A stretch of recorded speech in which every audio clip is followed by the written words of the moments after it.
around and do the shit. Yo! What up? What up? We here. We're RKT appraisals in the bill, or RKT real estate and finance. My bad. I keep fucking up. Get it right, nigga. Get it right. I gotta get it right. You feel what I'm saying? But What's shout out. What's going on, fellas? What's popping? Rashidi should be on the way. He's trying to get his joint together and all of that. So today's topic is what's your net worth? All right. So what's that all about? Go in. Let us know. Yeah. So before we even talk about what's your net worth? What is net worth? So your net worth, in the simplest form, is your income plus any assets that you have combined.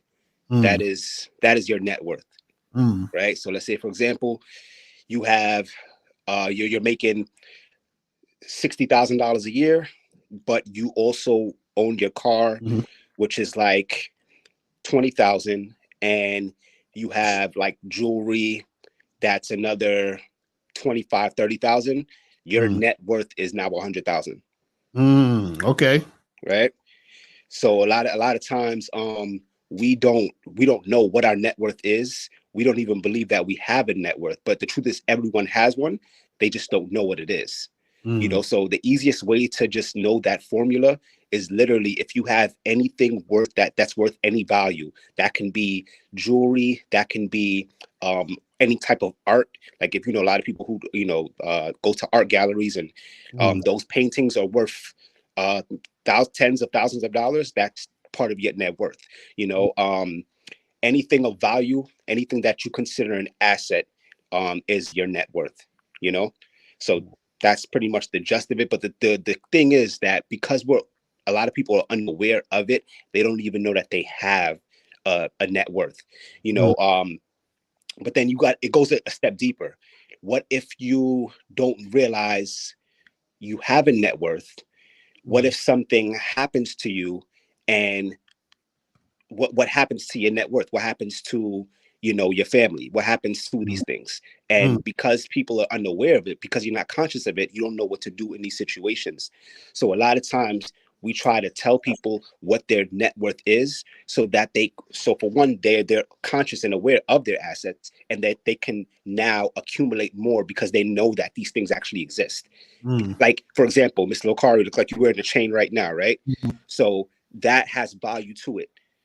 Your earrings that you have on, those have value to it. So all of these things can be part of your net worth, and it brings more value to yourself financially, but then also when you want to personally develop, it helps increase that as well. Because if you know how much you're worth, then you can now do more and do better because you know that you're worth more.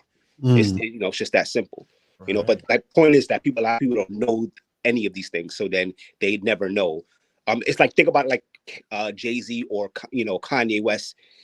Jay-Z is his net worth is $1 billion. But Right. does Jay-Z have? I don't believe Jay-Z has $1 billion in his bank account, but his net worth, when you combine all his assets, is billions of dollars. Right. To what he's worth. You get what I'm saying? And people think because you're not in those brackets, you don't have a net worth. You actually do. It's just a lot lower. Right. But it's still worth. So let me ask you a question. So when you say it's combined with everything, so let's say if a person makes, $60,000 a year, right? Okay.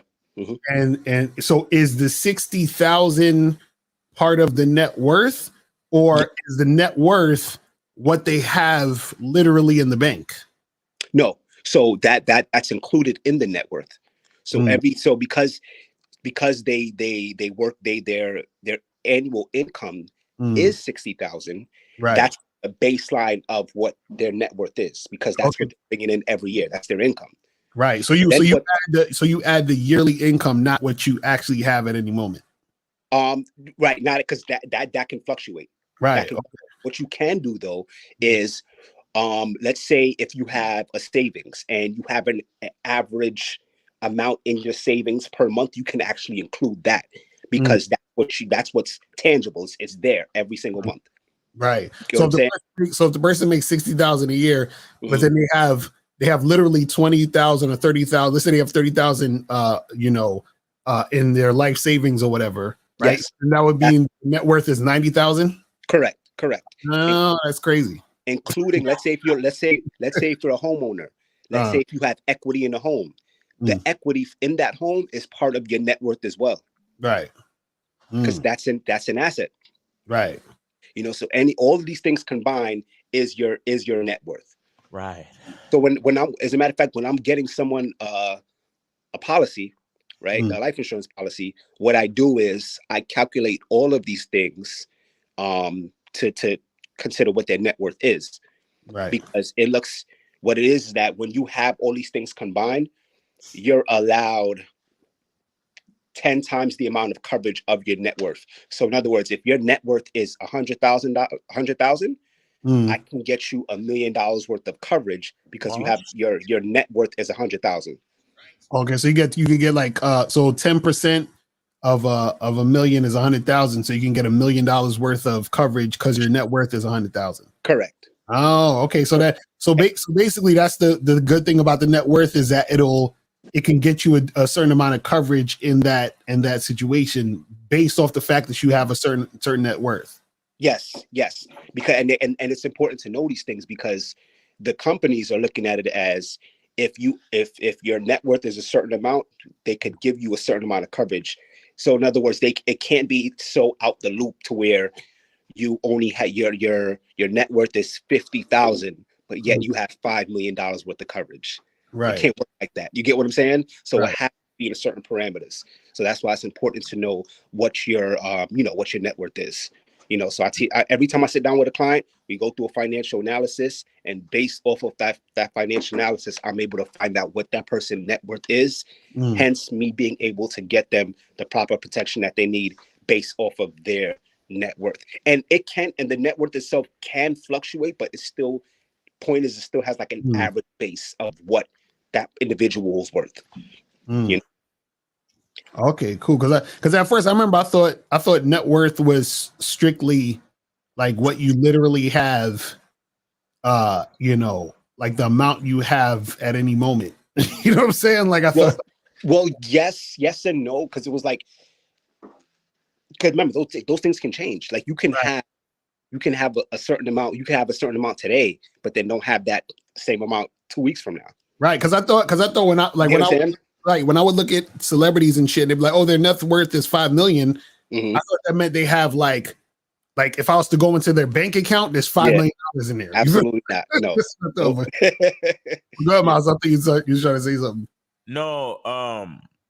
Now I was saying, so does your net worth help like when you're trying to like get a loan or buy a house, or like how does that factor into making major purchases or investments? 100%. It helps out with when you're making major purchases.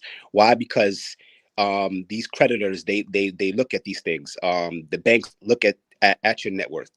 The truth is most people don't have too many assets. So when they are going to purchase a home, or when they are going to purchase anything for that matter, it doesn't help them because they don't have any assets. But the more assets that you do have, it's included. That's what's creating your net worth, and it's easier to have that conversation with the bank or with the creditor to help out with the loan or things of that nature when you're trying to get a home. Absolutely, 100%. So let's say you have like a Rolex or something, right? Because that could be added in your net worth because 100%. It costs like $25,000. 100%. But then how does the person know it's theirs? What do you mean? So like, let's say you have a Rolex and I say, Kelly, let me borrow your Rolex real quick. Okay. And then I go to the bank and I say, hey, look, my net worth is, I got this $25,000 Rolex and I make this amount of money. You know what I'm saying? Right, like, I mean, the truth is they don't know. I mean, they may want to see as far as like receipts and stuff or whatever, things like that. They need some type of proof because I mean, anybody could just take anybody's jewelry if that's the case. Right. That's their net worth. So they need to see some type of proof that you do own that jewelry and do own things. 100%. Yeah. Not that cut. Something like a Rolex comes with an ID card that you fill out and you have to register it and all that type of stuff. So you got to do all that extra stuff, right? Yes, so things like that. Yeah. Once things are certain prices, yes, they definitely go in depth as far as proving that that's yours. I'm about to holler at Andrew Tate and be like, let me borrow your Bugatti. And be like, on that shit. You will never borrow my Bugatti, brokey. So it says, does it blur things if you have assets that aren't in your actual name, but one of your LLCs instead?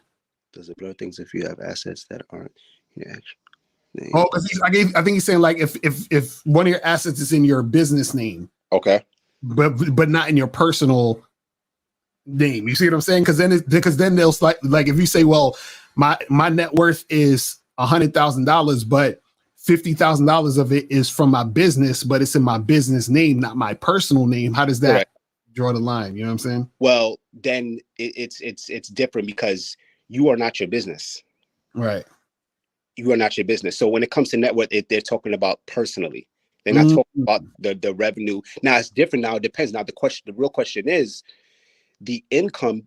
Is your income connected with your business? How much are you paying yourself from your business? Right. So whatever your income plus your assets, that's all pretty much your net worth is. It has nothing really necessarily to do with your business. Now they can be one and the same if you're paying yourself from your business. So let's say, for example, if your business makes $500,000 a year, right? You pay yourself $300,000 a year. Your income is $300,000 plus whatever assets you have. But they're two separate entities, but they still can be connected depending on how you structured your business. So if your business makes $500,000, you pay yourself $300,000, and let's say you have assets outside of your business that's $100,000. So your net worth would be $300,000 plus the $100,000. But it won't be the other $200,000 that's left that's in the business. No.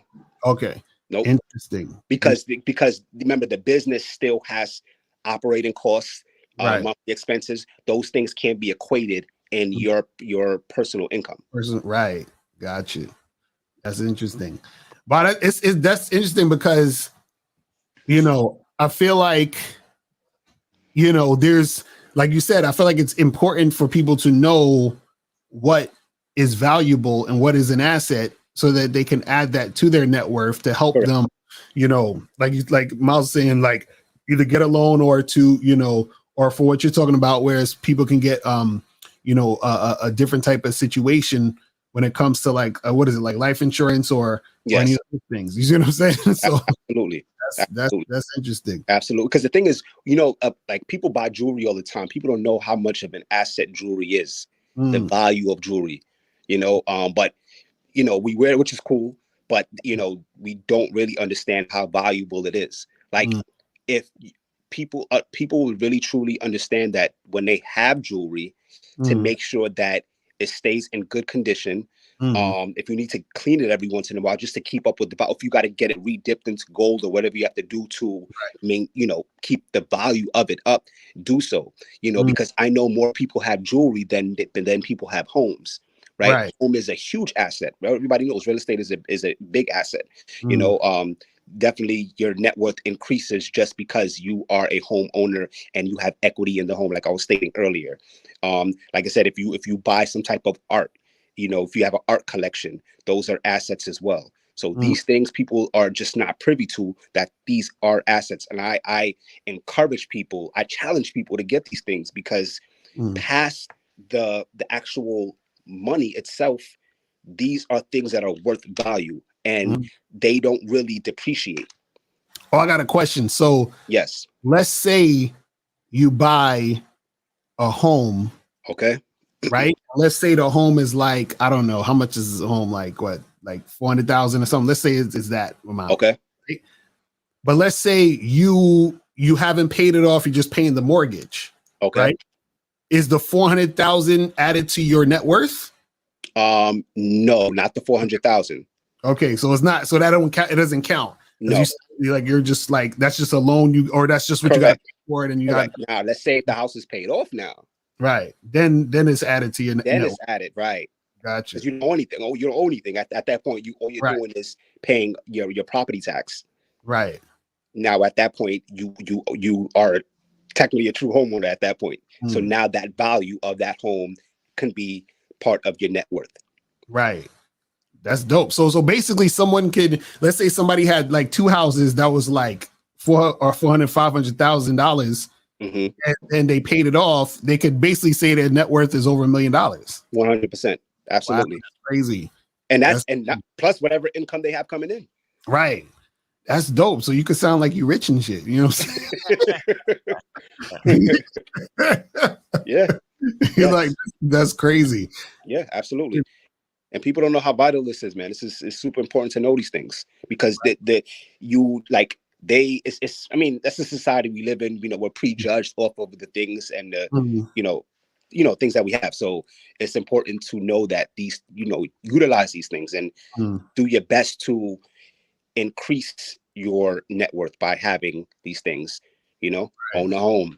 Like I said, get some art, get some jewelry. These are like the best ways to increase your net worth.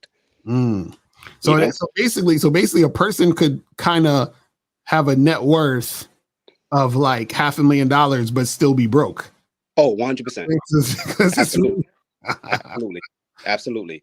But it sounds good though, because exactly. Also your car too. I mean, even your car, if you paid off your car, the value of that car, that's part of your net worth too. But let me ask you this. So how do you know? Okay, so what's the accurate value of the thing? So let's say you have jewelry. Let's say you have a car, like, because doesn't it lose value? Like the car after, like, let's say you paid, a certain amount for the car. Yes. Then you had it for like 5 years. Isn't it lose value? And how much? Well, there's well, when it comes to cars specifically, there's like a Kelley Blue Book. To where you can get the actual value of the car for the current date.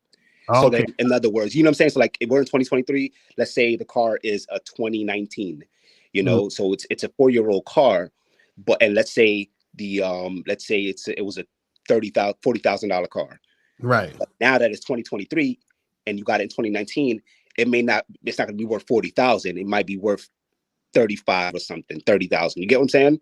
Right. So then that 30,000 would be, if the car is paid off, be part of your net worth. Wow, that's dope. That's crazy.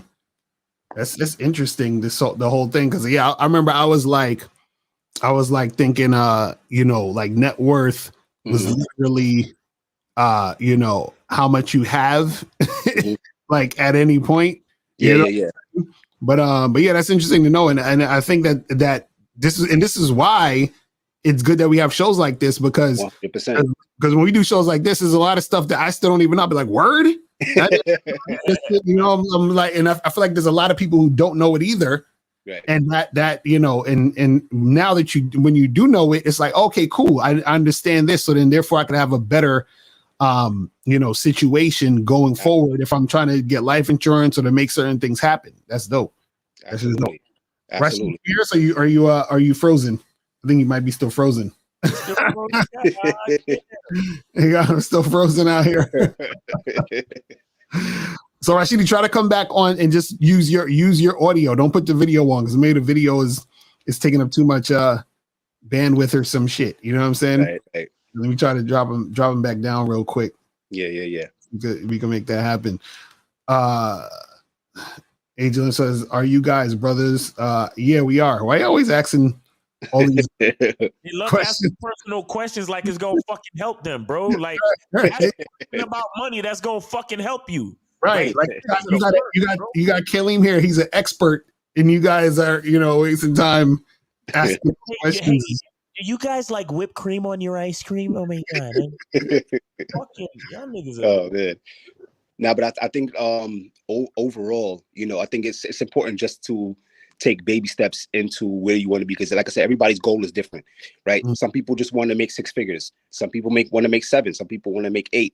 Right. Whatever your goal is, there's different paths and a sense of urgency to get there in each path. So you still want to move at a certain pace, but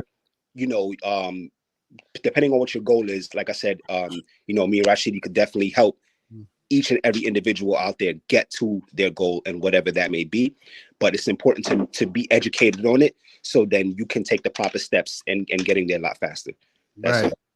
Right. And so what are some things that you feel like people can do to increase their net worth though? Like what is some like thing one thing that they're already doing, like we stated earlier, buy more jewelry, right? And don't just buy it just to like rock it, like buy it and have it. Make sure that it's like just there. It may seem crazy, but yes, make sure that it's there and it's in good condition. Jewelry is one. I know some people that don't really care for art, but listen, invest in some art. Like even Jay-Z said it, like he bought art collections and just so that his kids could be good. He said it in the 444 album. He's teaching us. You get what I'm saying? Also your car. Your car is also an asset, but depending like how you use your car could be a liability as well, but it still is an asset.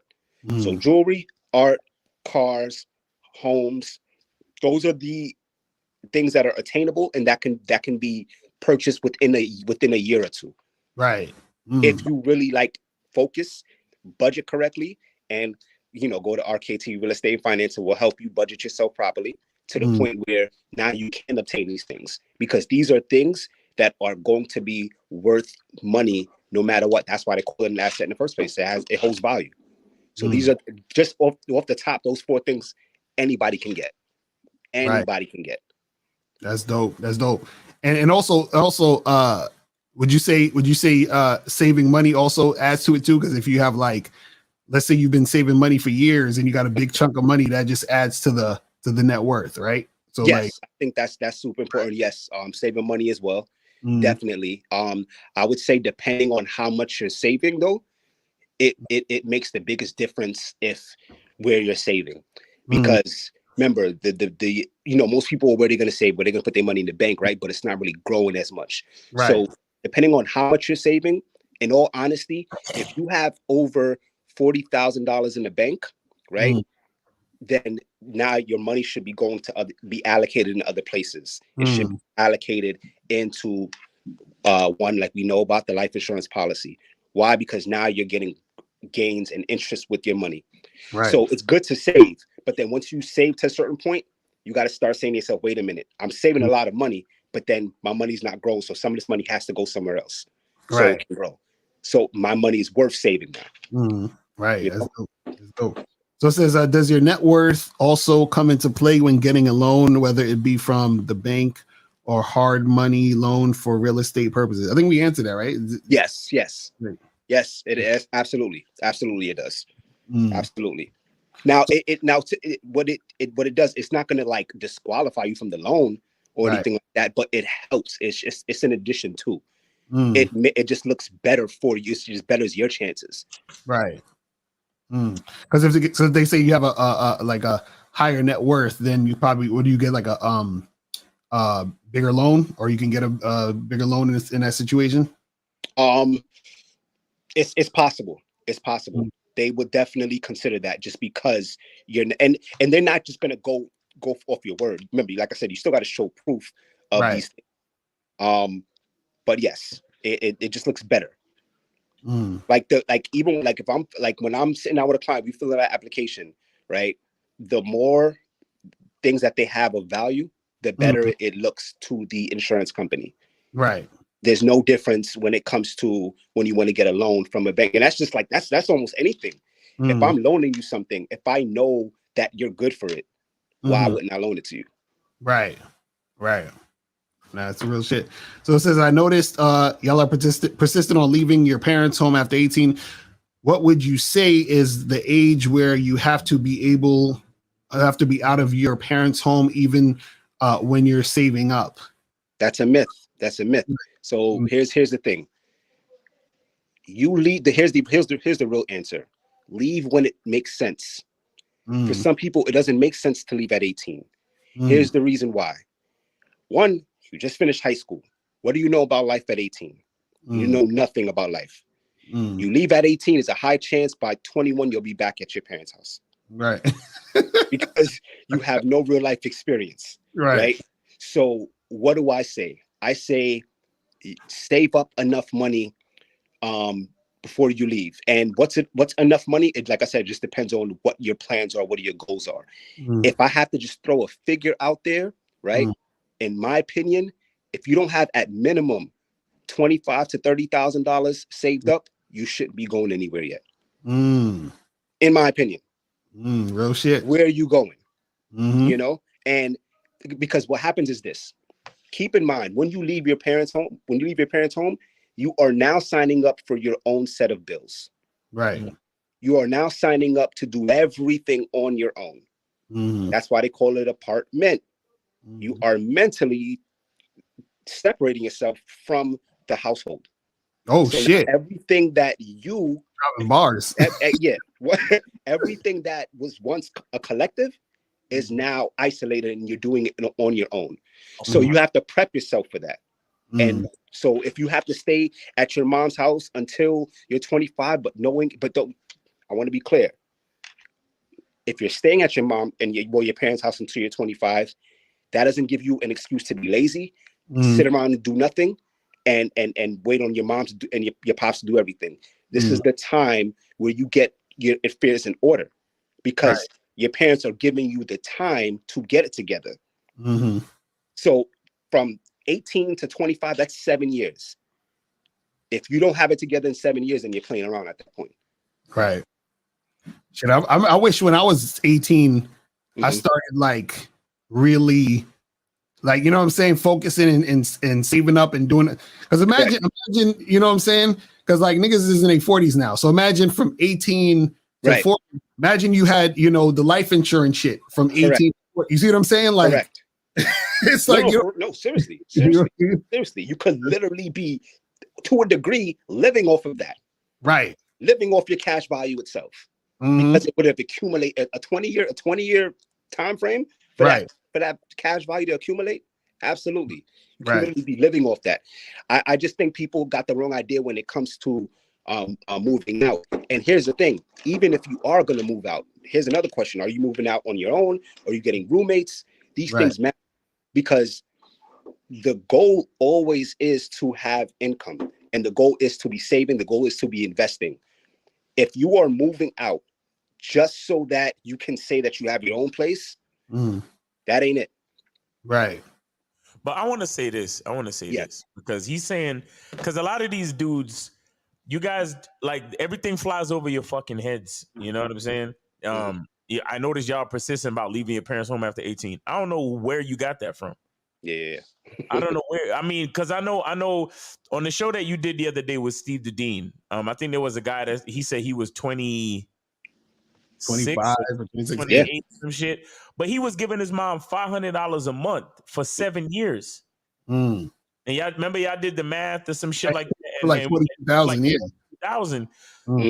And the thing is, he had no plan, and it's not like he was saving 500. It's not like he was giving his mom 500 and then also saving 500 for himself to make a real plan to move out. So the point that was being made, AJ Lino, if you're listening, is that a lot of motherfuckers get into complacency, and because they're living at their mama house, they don't have a fucking plan to do anything with their fucking life.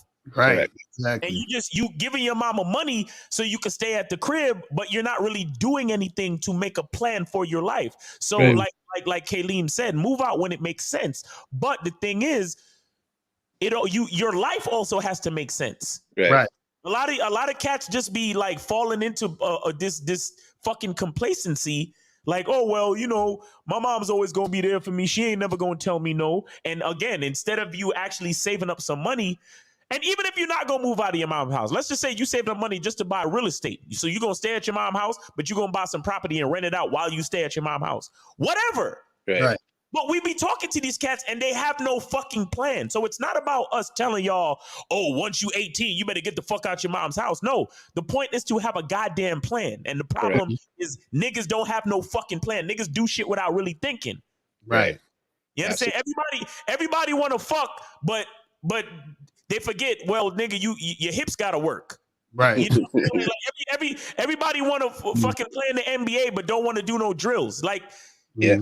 It's not about running out your mom's house at 18. It's about understanding life and having a plan surrounding the life that you're trying to design. And a lot of niggas, because the nigga called up, the guy who I think he's referring to called up, was like, yo, what should I do if yeah, he was saying I'm moving to a certain part of town because he knew that Steve the Dean lived in Texas. Right. And he was asking him about moving to a certain part of town, and if the opinion that his mom had of the neighborhood, if he should take that into consideration. Right. So Steve the Dean was trying to tell him, why the fuck are you making decisions for your life based on the opinion of your mother? Mm-hmm. That's what the conversation was about. The conversation wasn't about, you should have left your mom's house by 18. Nobody never said that. Right. And it kind of frustrates me when niggas be taking the time to teach y'all niggas something about life, and the only thing you can get is, I noticed y'all are persistent about leaving your parents' home after 18. Right. That's the only thing you got out of all of that shit. And then these are the type of questions on your mind, right? But then, hey, are you two brothers? Right. Exactly. Oh shit, that shit is crazy. That shit crazy.